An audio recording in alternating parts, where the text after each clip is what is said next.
right, welcome to Roots of Reality Experiences. Today I'm joined by Dr. James Kasting, who is an Evan Pugh professor at Penn State University in the Department of Geosciences, Meteorology, and Atmospheric Science.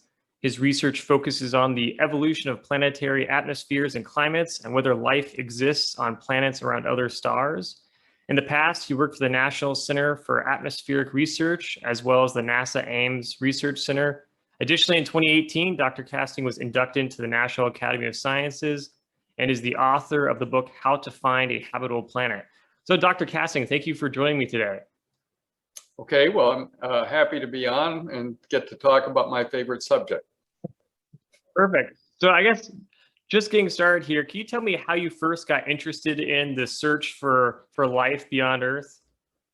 Well, when I was growing up, I read a lot of science fiction, so that was part of it.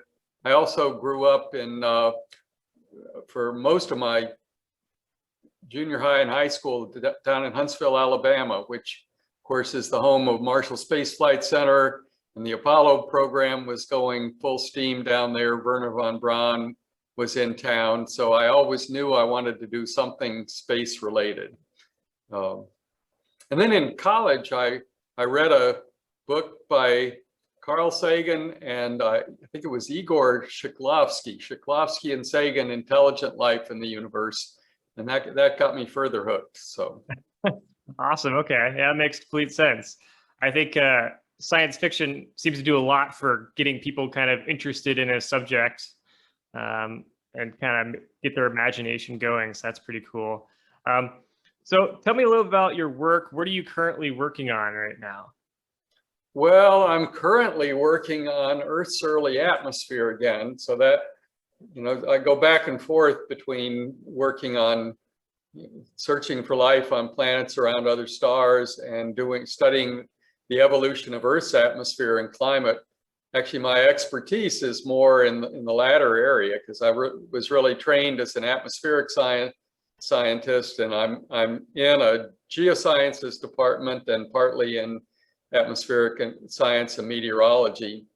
But a lot of what we do with trying to understand how the Earth has remained habitable for over 3.5 billion years is relevant to this question of whether exoplanets might be habitable. Yeah. So yeah, that makes complete sense because I suppose that we don't really have much to gauge in terms of how where life exists except for our own planet. So it's crucial to understand the history of our planet, I guess, to understanding what could be else out there. Right, and I've worked a little bit on Mars and Venus because we do have lots of data on both planets, and Venus it might have been habitable early in its history. We debate about that, but it's certainly not habitable today. Too close to the sun. Mars looks like it was habitable early in its history, and of course NASA and others are very interested in figuring out if it was ever inhabited or may still harbor life in the subsurface. So those, we don't learn as much, in my view, from those planets as we do from Earth, but they're useful points of comparison. Yeah, no, that makes complete sense. So describe a little bit about the process of finding potentially habitable exoplanets. Well, there are probably planets. We know that there are thousands of planets out there. They've been discovered by different techniques, and there's on average at least one planet around every star I've read. In fact, there's probably multiple planets around most stars. So most of the nearby stars probably have planets around them, but they're not all observable. And in fact, only a few of them are observable in the sense of being able to take spectra of their atmospheres right now. You have, with the types of telescopes we have, you have to have a planet that transits its star. In other words, in order to see it, and get a spectrum of its atmosphere. So the plane of the planet's orbit, if the star is right here and the planet is going around like that, then if you're, in my perspective, you can see the planet when it goes in front of the star, and you get another spectrum when it goes behind the star. Okay. And so that's called transit spectroscopy. And it's been done with the Hubble Space Telescope and with another infrared space telescope called Spitzer. And it will be done even better by the James Webb Space Telescope, which is supposed to launch in October. If nothing goes wrong, I keep worrying that it's going to get postponed again. But yeah, cross our fingers. Yeah, we'll hope it goes well this time. Yeah. So if James Webb works, it will really do an excellent job on transit spectroscopy. But you can sort of do some of the math in your head. A planet's orbit could be oriented in any direction around a star. And if you were, for instance, looking at our solar system from a great distance, the chances of seeing the Earth transit the sun would be about 1 in 200. Which, you know, if you turn that around, it means you'd have to look at 200 sun-like stars. Even if every one of them had an Earth, you have to look at 200 of them to see one, just from the statistics. And that means that the ones that you see are not going to be that close to our sun and to our solar system. Right. Okay. So there's a lot of factors at play then when it comes to being able to view a potentially habitable planet and pick up some data from it. So what James Webb will actually be able to do, I mean, it will be able to see bigger planets, you know, Jupiter-sized planets or Uranus and Neptune-sized planets, and it will be able to see Earth-sized planets around M stars, these red dwarfs, because they orbit closer to their star, and they, you know, the star is smaller, so they make a deeper transit signal. And so James Webb will get hopefully really good data on a few possibly habitable planets. Yeah, they're not quite analogous to Earth because their stars are so different. Okay, yeah. So yeah, that'd be, I guess, an interesting segue. So talk a little bit about what type of star a planet's orbiting. You know, what role does that play in judging whether life can exist on a planet? Well, you know, that's a big topic of debate amongst the astronomers. And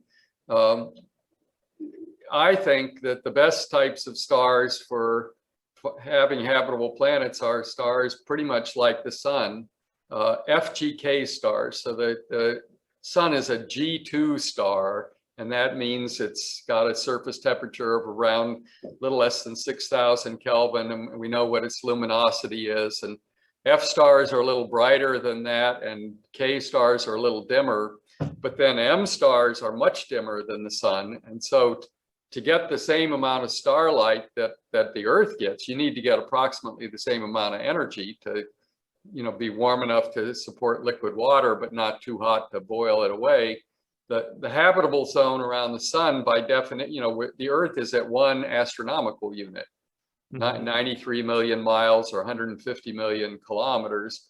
And if you put the Earth around an M star, the habitable zone would be, you know, the equivalent position might be at 1/10 of an astronomical unit. So way in, much closer than Mercury is to our sun. Mercury's at about 4/10 of an AU. Right. So that puts you really close to the star, and these M stars are very active. They have lots of star spots. They have strong stellar winds that may strip away the planet's atmosphere. They're very luminous in the pre-main sequence phase. So, you know, when the sun was forming, it formed from this cloud of gas and dust that contracted down and was spinning, you know, to give the sun and the solar nebula. But during that early phase, the sun was 2 or 3 times as bright as it is today. However, the planets had not yet formed, and so that was not really a problem. Right. But if you have an M star, they also give off lots of energy during the contraction phase, and then they're really dim when they hit the main sequence and start burning hydrogen. So a planet that's currently in the habitable zone of an M star might get blasted with 10 or 20 times as much starlight as it needs. And the star forms slower and the planets form faster because they're closer in. So the planets are already fully formed during that pre-main sequence phase. And that's actually, I think, the killer problem. You have to start out with a planet more like Uranus or Neptune, I think, so with, that's more massive than the Earth and lots of gas and stuff, so it can afford to lose huge amounts of atmosphere and still remain, with some water left over, but by the end of that time. Yeah, so it's a really complex process then when it comes to a planet being able to develop life on it because of the type of star it's orbiting, as well as the, I guess, distance from that star. That's right. Of course, I'm waving my arms here, and I'm a pessimist on this, but that's why we built the James Webb Space Telescope. That, if it works, it's going to go up there and it's going to tell us the answer rather than us pontificating about what's possible and what Right. isn't. Yes. Hopefully, hopefully we learn more from it. Yeah. So out of all the exoplanets that we have identified thus far, is there any particular ones that you think is most likely to have life on it, or have had I life haven't on seen it? one that I think is likely, because the only Okay. Earth-sized planets that we know of are around M stars, at least the only ones that I know of. There's also one, so that the star that is most interesting, or I think is at the top of the JWST target list for exoplanets, is called TRAPPIST-1, and it's about 40 light years away, and it has 7 or 8 planets that are all in exactly the same orbital plane, and 3 or 4 of those are in the habitable zone. So that, but I just told you why I don't think they're habitable, right? Bad things happen. There's also the closest star to the Earth is Proxima Centauri, which is, more people have heard of Alpha Centauri, which is often thought of as being the closest star to Earth, but that's a sun-like star. It's actually part of a triple star system. There's Alpha and Beta Centauri. Beta, I think, is a K star, pretty sun-like. But then there's Proxima, which is an M star, and it's a little closer to us than Alpha and Beta. And Proxima Centauri has an Earth mass planet, probably a rocky planet, in about the right orbit around it.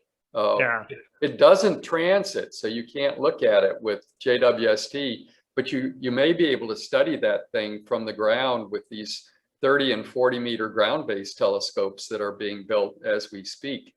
So that, however, that's still an M-star planet, right? So that, I think the astronomers will be able to observe that within the next 10 or 15 years, and they'll come up with the same negative result, is my prediction. Yeah. So I think you're shedding light, I think, on a kind of an interesting trend. Do you think there's kind of a tendency to exaggerate the potential for life on some of these exoplanets that we're discovering?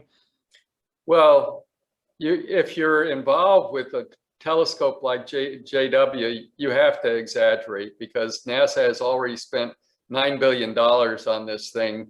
And so you better tell a really good story about what you might see with it. Right. Yeah. But I'm not involved with JW, so I can pontificate. And what I think you need is what's called a direct imaging space telescope. And the reason I know something about it is because I worked hard on one about more than 15 years ago. NASA was working on a direct imaging telescope called Terrestrial Planet Finder, coronagraph.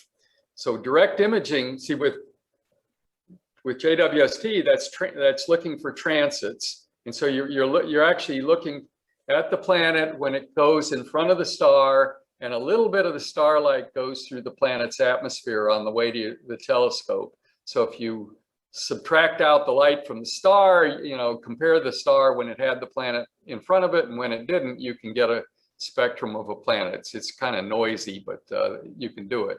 Now with direct imaging in the visible, you're looking for reflected light from the planet. So the planet can be going around in any orbit whatsoever. Let's just imagine it's going around in the plane of the sky. Then you can always see it, and it's getting, some of the light from the star hits the planet and then bounces off that and comes back to your eye. So in order to see that, though, now you've got the very small, dim planet next to a very bright star, and they're pretty far away from Earth. So you've got to be able to resolve the planet from the star, you've got to have enough angular separation to be able to resolve that angle. Plus, you have to block out that starlight because the sun is 10 to the 10th times brighter than the Earth in the visible. And so you need an instrument. One way to do that is with an instrument called a coronagraph, so named because, you know, to see the sun's corona, what you do, you know, that's the wispy outer fringes of the sun.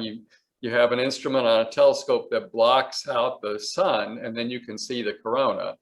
Well, we need a space telescope that can block out the star, and so you can see the very dim planets around it. Right? Yeah. Okay. So that's what we were working on 15 years ago, but it was a little premature, and so the project got canceled. There are two big direct imaging space telescopes that have been studied heavily for the past 5 or 6 years or more. One's called LUVOIR, the Large UV Optical Infrared Space Telescope, and one's called HabEx, the Habitable Planets Explorer. And they're both essentially like TPF, but much better because it's 15 years later and the technology has improved. And so right now, the astronomers are just on the verge. Any day right now, they're going to release their decadal survey, the Astro 2020 report, which is going to list their big mission priorities for the next decade.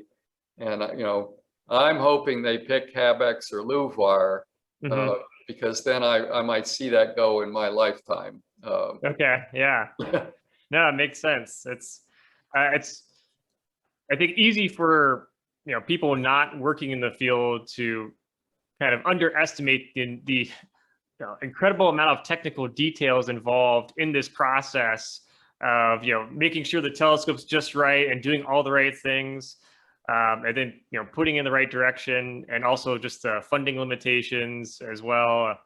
Oh yeah, you know, and I learned so much by being part of this TPF project 15 years ago. That's why I wrote my book, How to Find a Habitable Planet, because I was really disappointed. You know, I got real excited. I learned a lot about telescope technologies, you know, things that we were just talking about. And then it all got canceled. And I thought to myself, well, what can I do now to try to, you know, bridge the gap before it starts up again? I thought I'll just write up, you know, what we were trying to do, and hopefully it'll come back at some point. So yeah, I mean, obviously there's so much we don't know. So it'd be nice if people are more interested in trying to fund projects like that. Yeah. Well, you know, there's a lot of interest, and there's a lot of young astronomers now who are very interested. I'm a little worried because of JW, really, because that thing has, you know, it still hasn't launched. It was supposed to launch back in 2014, I think. Yeah, I think so. So here it is 7 years later, and hopefully it'll launch successfully this fall. But that means, you know, NASA, I'm worried that NASA's just not going to see the budget there to start another project that might be even more expensive than JW until JW flies and they see whether it works. And, you know, so. Yeah, that's a good point.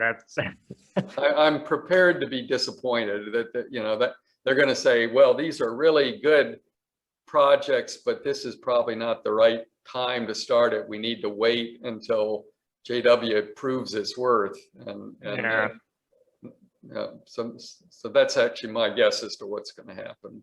Yeah, no, I think that probably sounds pretty accurate given how things have been going so far. So and I forgot to mention, there's another flagship class mission that is already scheduled after JW. It was called W first, and now it's called the Nancy Grace Roman Space Telescope, and that's a big telescope that is partly used for exoplanets, but it's going to be used to study the cosmic expansion of the universe, and that thing has to fly too before we can start on the next flagship. So between that and JW, I don't think we can start a big direct imaging telescope right now. Yeah, well, okay, that makes sense. So I guess, you know, connecting this to the search for intelligent life or life in general, Really, obviously there's so much hype in the media all the time about, people looking for life, but realistically, it seems that in terms of discovering something, regardless of how intelligent a life form may be in the universe, we're pretty far from probably getting to that point, because there's so many things we have to do just to even, be able to look at any exoplanets, I suppose. Well, it depends how you define far. So suppose money is Yeah. not a problem, and so suppose hopefully I'm wrong, and Yeah. they'll pick Habex and Louvre, and Congress will get all excited, and they'll give NASA an extra 10 or 20 billion dollars, and we'll be off and running. So there are probably planets around just about every star. There was a very successful space telescope called Kepler that has discovered most of the exoplanets out there by the transit method, and they've found over 4,000 planets. Yeah. So from the Kepler data, you can estimate that the chances of finding a rocky planet within the habitable zone of its star, something like 20% of stars should have them. The statistics aren't that good, but that is higher than most of us expected. Back in TPF days, we assumed a tenth, and that was based on just hand waving like I'm doing right now. But now we have data, and so that means, for every 5 stars that you look at, you ought to find one planet, one that has a rocky planet in the habitable zone. And so these, the big version of Louvre, that's a 15-meter version, that thing can look at 50 or 60 Earths, I think, or potential Earths, given that value for the frequency. And you can do statistics on this. I mean, yeah. So we can really find out, at least in a statistical sense, whether life exists out there. Yeah. Of course, we'll have big debates if we get a good spectrum of a planet, and suppose we see oxygen and ozone. Well, the debate has already started as to whether that's a definitive sign of life or whether there's abiotic ways of doing that. Yeah. And, that's something I've also worked on and off. So if that happens during my lifetime, I'll get in and join the action on that. Yeah, that makes sense. So I guess there's hope. It's just a lot of things have to fall in place in terms of, making these discoveries. So sometimes you just have to be patient, and it sounds like a lot of money. These we haven't seen the cost estimates, but I think the cheap ones are going to be, the cheaper version of Habex and Louvre are going to be around 9 or 10 billion, like James Webb, and the bigger one maybe 15 or 20 billion. And that sounds like a huge amount of money, but then you look at the type of money that the government spends on things like COVID relief, right, or the infrastructure bill. That from the standpoint of the entire government, 10 or 20 billion dollars is peanuts. They do that all the time, right? When they start spending $1 trillion, that people start noticing. But these other things are very high priority, like COVID relief and infrastructure, and all our health, education, and welfare. And it's hard to find the extra money to do these fun scientific things. Yeah, that's true. Like it seems like it's always a battle for scientists to get the funding they need to do research that can, really teach us a lot more. I don't know what the military's budget is right now, but I bet it's 600 or 700 billion per year, right? So some tiny fraction of the military budget could do a project like this. Yeah. I guess it's all about trying to get people interested in and sort of pressuring, Congress and stuff to try to get more funding for these things. But that's right. That's why we need guys like you who are doing podcasts and get people interested in the topic. That's right. Write your legislator right now. Yeah. Exactly. Yeah. No, it makes total sense to me. Because, really this stuff is so huge. And at the end of the day, 50 years from now, people are going to be thinking about these scientific projects, not the other things that the government spends lots of money on that people don't really process. It's these things that really interest people. It's just, trying to get that balance to make it work so we can get government funding for it, which is always a battle. So. Well, that's right. And also when you push science, I think one of the reasons the US has been doing so well economically ever since World War II is partly because of science and technology that, it attracts smart people from all over the world. And, so we get some of the best scientists and engineers from everywhere, and they want to come over here and participate in these big, exciting projects.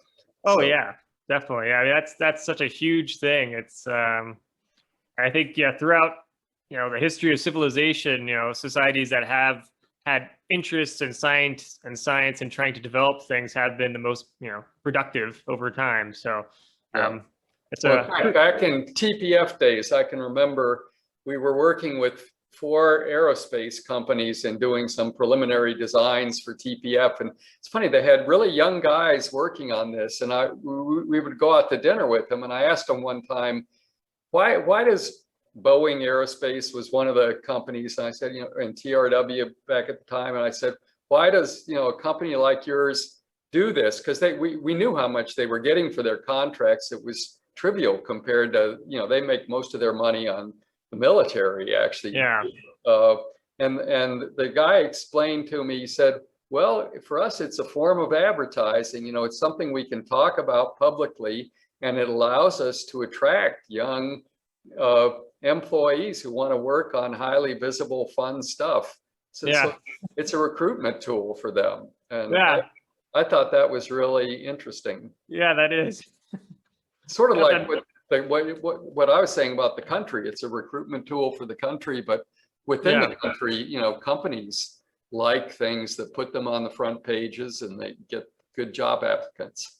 So. Oh yeah, I mean, a lot more people are interested in these type of things regarding science and space than a lot of other topics. So, well, there's some really fancy stuff going on in the Defense Department, I'm sure, but my middle son works in that industry. He can't tell us a thing about what he's doing, right? So. Yeah, that's part of the process, right? Yeah, lots of interesting things, unfortunately, that people aren't allowed to know about unless you're part of the community there. So.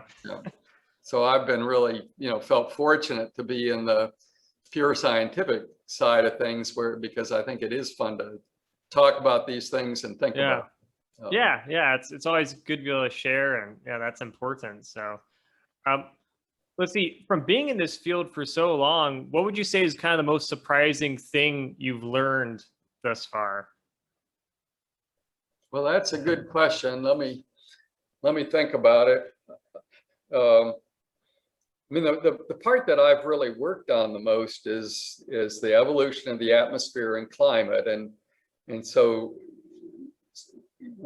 another thing that I should have said earlier, what got me started was when I was a graduate student at Michigan, there were some papers came out by a planetary scientist named Michael Hart at NASA Goddard, and he wrote 2 papers on the habitable zone. The habitable zone is this region around a star where a planet can support liquid water on its surface, so be Earth-like.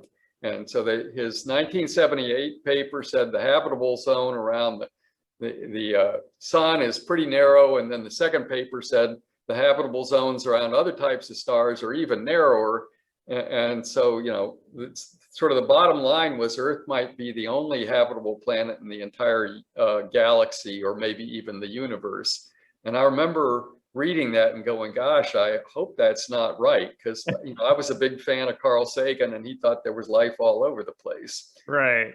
And so I think, the part that I've worked on then is, trying to explain why the Earth has remained habitable. And I think it's not an accident. And the habitable zone around our sun is pretty wide and, similar for other stars. Yeah.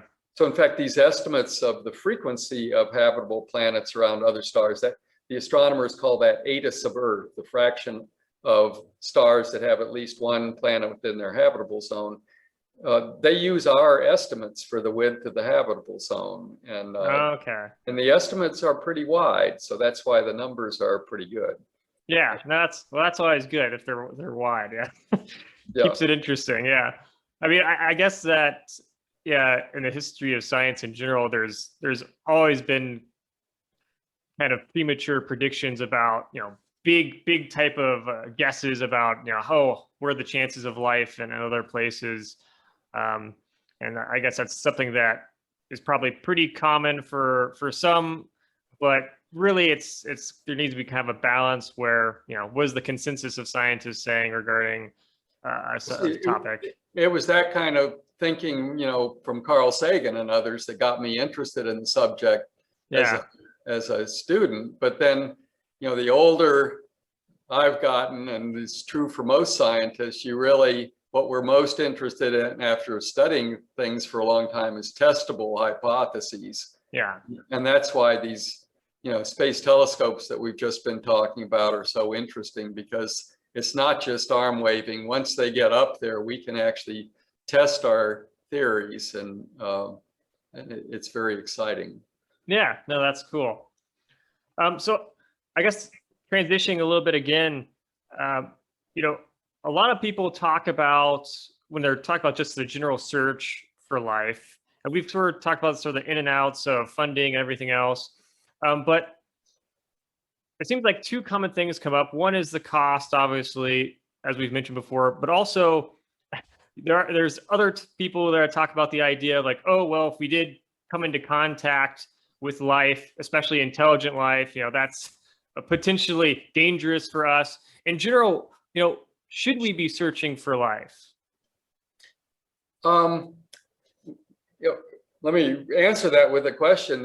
SETI is the search for intelligent extraterrestrial intelligence. There's a group called METI, which is messaging extraterrestrial intelligence. And see, that is even more to the point. They want to send signals out in case there's anybody listening. And there are people who are quite vocal opponents of that, because they're worried that the aliens may not be friendly. In fact, I read science fiction, and most science fiction, or a lot of it, the aliens are not friendly. So, I don't worry about that so much. I went to a METI meeting one time just to see what it was all about. I'm not that big on that, but I think we should be searching for extraterrestrial intelligence, but it's almost bound to be less abundant, or less frequent out there than just life itself. And it's sort of like putting the cart before the horse to be looking for it right now. The reason that we started out looking for, we've been looking for extraterrestrial intelligence since way back in the 1960s or so, using radio telescopes. And Carl Sagan and Frank Drake were two of the people who started that all off. That's because that technology matured, long time ago, during and after World War II, right? And these technologies that we're talking about to look for indirect signals of life, not somebody who's beaming us a broadcast, but trying to take a spectrum of an atmosphere and deduce from it whether there's life there, that is a much more difficult technology, right? So the whole search has been driven by technological abilities, and so I still think SETI is interesting, but it's not nearly as interesting to me as the fundamental search. I mean, if we find out, if we can look at, say, 60 nearby stars with Earth-like planets, and if not, okay, so when we got booted off, I think we were talking about, I think one should search for life first, given that we have the technology, and then for extraterrestrial life. And if we don't find any evidence for life, it might mean that the origin of life is just a very difficult event, right? Which is possible. But if we go out there and find out that 50 of the 60 planets look like they have life based on their atmospheric composition, then we'd be much more optimistic. So I personally would be happy to know that result before I pass on. And then if we can then find space aliens, that's fine. But, the conversations with them would be difficult, right? Because the nearest star is about 4 light years away. And, the typical star that's around us, it might be 40 or 50 light years away. So then, a two-way conversation would take 100 years to, exchange one thought. Yeah, we would definitely need some technological developments to improve that communication. Well, you're not, unless we figure out something that the physicists haven't, you're not going to exceed the speed of light, right? So you could, in theory, get a conversation started, and then you could be beaming information at each other, but it wouldn't get there for 100 years. And so it wouldn't really be a conversation. It would be like opposing broadcasts. That'd almost be like sort of some type of messaging archaeology almost, because you'd get to that. It takes so long for the messages to get to each other. And the other thing which, Sagan was quite aware of is that the chances of finding another civilization that's at exactly the same technological stage as we are very slim, because we've only had radio telescopes for less than 100 years, and people have been around for maybe 100,000 years or more, depending on how you define it. The Earth is 4.5 billion years old, so there's just some tiny fraction of the planet's lifetime where you're in our stage. So either you're well before that and you don't have radio telescopes, or you're well after that, and we don't know what we'll be like. What are we going to be like in another 100 million years or so? It's could be good, I guess, or it could be really bad. So a lot of us are just hoping we can survive another few centuries or thousands of years, because we're doing bad things to the planet. And so I mean, you make a really good point though about just building up for the search that seems like is the most popular when people are talking about, oh, let's just find intelligent life. There's a process that we need to get to before we even do that, because otherwise it really is just complete guessing in terms of trying to find stuff. You're sending messages out there in hopes that someone's going to pick it up, but you learn a lot more, and you'll be able to calculate, I guess, a lot better of what's possible by doing these earlier stages instead of kind of skipping steps, I suppose. Yeah, well, we've been focused on the search for life on planets around other stars, because that's the part that I've participated in myself. But a lot of the astrobiologists who work with NASA are interested in searching for life within the solar system. In fact, the real biologists would much rather find life on Mars than here, or say on Jupiter's moon Europa or Saturn's moon Enceladus, because then they could go there, grab samples of it, bring it back to the lab here, and really see how it ticks, right? What makes it tick. And so to a biologist, that would be really the most fascinating thing. Sure. Yeah, that would definitely provide a lot of interesting information as well.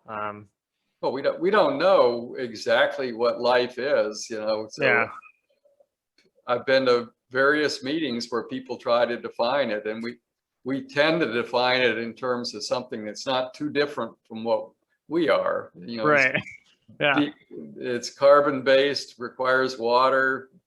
We're based on DNA and RNA and proteins and molecules like that, but we don't know how general any of that is. Well, we have, I guess, at the end of the day, we still, there's so much we don't know. We're just kind of working with limited knowledge, and a lot of it's based off of our own experience, which is normal and makes sense. So, well, I guess we'll see what we continue to discover. So where do you think the future of the sort of search for habitable planets is going? I know you've talked about some things you'd like to see happen. Where do you expect it to lead? You know, in the near term, hopefully James Webb will be successful, and these big 30 and 40 meter ground-based telescopes I know will be successful, because those things, you know, if they're not successful, then you can keep working on them. And so I think in the near term, we'll be looking for life on planets around M stars. And in the far term, I'm sure, you know, within the next 30 or 40 years, we'll do one of these big direct imaging missions that I'm talking about. And then, you know, we'll see what happens. And a lot depends on whether you find something interesting or whether you don't. If you were to see a planet that really did look like it might have life, then I think you would have no trouble getting lots more money to do much bigger things. I mean, some of the astronomers are very forward thinking, and you can imagine putting interferometers, you know, with radio telescopes, we put them together in big arrays that are called interferometers. You can imagine doing that with these direct imaging telescopes too. And there's a French astronomer named Labouré who's proposed filling the entire inner solar system with telescopes that are connected as an interferometer, and then you can get multi-pixel resolution of an Earth-like planet. I mean, Wow. There's all sorts of cool things you can do, but you'd have to be really motivated to spend that kind of money. Yeah, that would take a lot, probably. Yeah. Yeah. So I guess one thing I'm curious about then is a lot of this, obviously, a lot of your research and everything else, you know, how it starts to develop and gets to the point where it can really make big discoveries, and like research NASA does as well, comes from public interest. You know, if people are interested in it, then people are going to study it. You know, what message do you have to like all those people out there that are really, you know, interested in this concept, this idea of looking for life in the universe? You know, how can they help contribute to this search and to make it better and, you know, see where it leads? Well, I think for young people, just to go into the field and learn about it. And, you know, we have this field that NASA now calls astrobiology. When I was younger, it was called exobiology, but it's really the same thing. And so rather than just, you know, getting trained in one particular scientific discipline, you want to try to learn things in other disciplines, and that's what we do. So that's why we have geoscientists hanging around with astronomers, and biologists are part of that mix, you know, so they're the ones that really understand about life. And so I don't know whether that's the kind of thing that appeals to the general public, but that appeals to young people, some of whom will be interested, hopefully be interested in studying these fields. Yeah. For everybody else, I mean, if you do like this kind of stuff, you know, if you write your congressman and tell them that you like it, I think that's what really gets these big things through, is that congressmen hear from their constituents, and that, you know, there's congressmen who get really excited about things too. And there was a Texas congressional representative who funneled a lot of money to NASA because he was interested in finding life on Europa. So, so that kind of public interest translates directly into help, financial help for NASA. Yeah. So yeah, just people really kind of, you know, doing whatever they can to show that they're interested, you know, especially to legislators that, you know, approve funding for all these projects. That can make a big difference. And the other thing to keep in mind is that it's not just a US thing. You know, there's people all over the world. ESA, the European Space Agency, is interested, Japanese Space Agency. I've had lots of Chinese students and graduate students, and the Chinese are interested. So that's another way to beat the money barriers, is to, make it an international effort, which I actually think it should be, just from a philosophical standpoint. Yeah, sure. Because it's not just US citizens that are interested in the question of whether there's life elsewhere. Yeah. So yeah, for all those international listeners listening to this, you can contribute, get your governments involved, get your governments interested, and there's a lot we can do. Obviously, there's a lot more money that could go towards these efforts if it's a global effort than if it's just individual countries. So yeah, I have a colleague up at MIT named Sarah Seeger, who is younger than me, and I think she's a much better public speaker and all. And she talks about it in terms of the second Copernican revolution, right? Yeah. So the first, Copernicus figured out that the Earth goes around the sun rather than vice versa. And there are people that don't care about that, but that really changed our understanding of where we fit into the universe. And Sarah would argue, I've heard her argue in public talks, that this is the same way. If we discover that there's life out there and that we're not it for life, I think that will actually affect us in a philosophical way, which I hope will be beneficial and help us feel maybe a little more unified than we do right now. Yeah, I think that definitely would. You would hope that if anything's going to unify people, you would think that something like that would do it. But well, that might take the space aliens, right? Yeah. Especially if they look dangerous. That would get us unified in a hurry. Definitely, yeah. That would be a game changer for sure. Yeah. Well, thank you so much for doing this. How can people keep in touch with like your work and follow what type of things you're involved with? Oh, I'm getting pretty old. I'm not part of these big projects right now, but some of my students and ex-postdocs are. Yeah. And so stay interested in this stuff. I even when I retire, I'm not going to back away from this. I'll be following it as closely as anybody. I just won't have to do a lot of work for it unless I want to. Yeah, sure. So are there any particular projects that are ongoing or about to get started that you think that people should be looking out for? James Webb, let's see what comes from JWST, because I hope I'm completely wrong about them and they're going to find evidence for life on the TRAPPIST-1 system, or so regardless, they're going to do really fantastic astronomy with that space telescope, and so I just really thrilled to see it happening, and just let's pray that all goes well on the launch. Yeah, sounds like a plan. All right, well, thank you so much for doing this. I really appreciate it. All right, well, fun talking to you. So